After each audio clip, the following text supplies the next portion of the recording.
Pretty bird with a good question. Now, why would a masculine run from a divine feminine?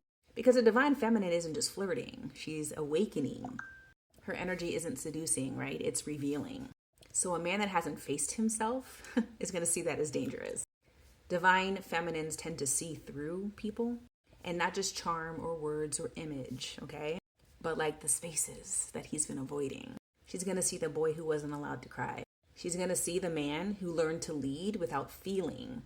And she's going to see that protector in him that never learned how to be held. And her energy isn't going to let him hide anymore. And that's terrifying, especially for men who build their lives around control. And then she walks in with her intuitive eyes and her magnetic charm, and his ego be shaken because she mirrors parts of him that he's buried. And that would be his fear, it's his guilt, it's his longing for a real connection without having to fucking perform, right? And a divine feminine's love does not worship potential. It really demands presence because she's not going to chase, right? She's going to invite, she's not gonna force, she's going to mirror.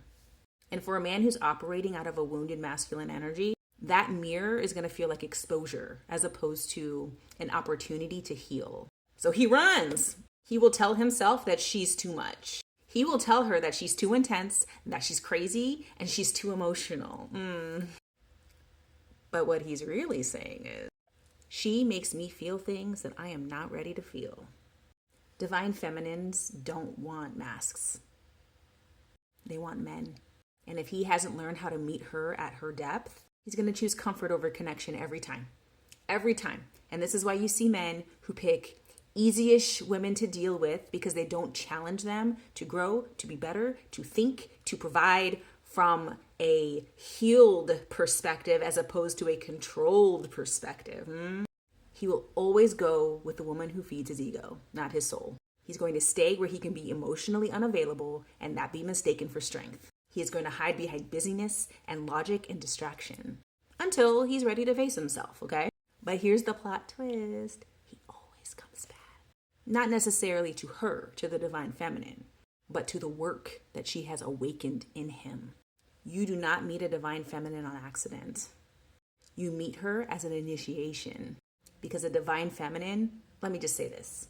If you meet a divine feminine, or for example, if you've met me, I am not an accident. I am the portal to your divinity. I'm a guide. So once you've seen that reflection, you can't go back to surface love again. So the deeper truth about the running is that he's not avoiding her energy. He's avoiding his awakening because her energy demands evolution. And most men don't realize the woman that they're not ready for is the exact catalyst that their soul has asked for.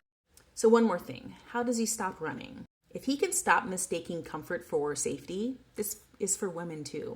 If he can stop treating vulnerability like weakness, if he can stop hiding behind armor and actually heal the little boy underneath, then he can stand in front of a divine feminine. Not as her student, not as her savior, but as her equal. Okay, does that answer your question? Such a good question.